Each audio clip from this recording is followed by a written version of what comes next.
My name is Greg Swanson, and I am an ENT physician at ENT Specialists of Wisconsin. Sleep apnea is sort of on the spectrum of something called sleep-disordered breathing, which can range from simple snoring, morning headaches, excessive daytime sleepiness. They will not feel rested after they've had a really good night's sleep, to people stopping in their breathing when they're sleeping. And those are signs and symptoms of potential sleep apnea. As we get older, bigger, our airways get narrower, and so we lose some of the support. So when we're breathing in, the air goes faster through the smaller area.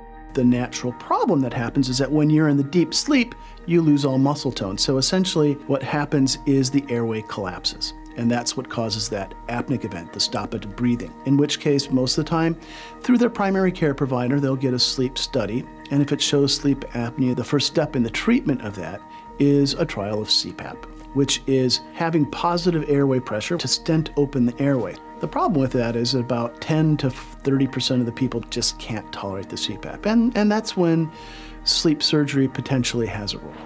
The Inspire procedure, which is something called a hypoglossal nerve stimulator, which is a surgery which puts a sensing lead in the chest to tell you when you're breathing and a stimulating lead in the nerve of the tongue. And what will happen is when you go to sleep, it won't do anything for about 20, 30 minutes. And then when you fall asleep, it'll start giving signal to the tongue for that to activate and open up the airway.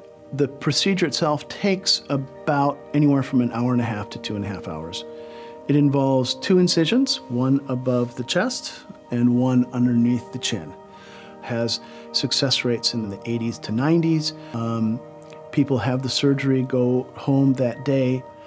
Usually post-operative, we see them 1 week and 1 month later just to check the incision. And then after about 1 month is when we finally turn it on. And we work with our pulmonary colleagues, and they work on the activation and the titration, the amount of signal that we need to activate the tongue in order to alleviate the sleep apnea.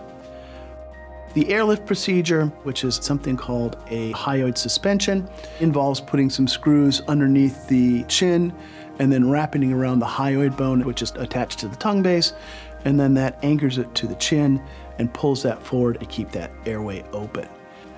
At ENT Specialists of Wisconsin, we have the expertise and experience to give you the results that you want. A lot of people say that they've gotten their lives back. They're able to get a good night's sleep. They're able to interact with their family again. They're able to play with their children again. They're not just tired and coming home from work and falling asleep on the couch. It can be a life-changing event, and it can really improve the quality of their lives.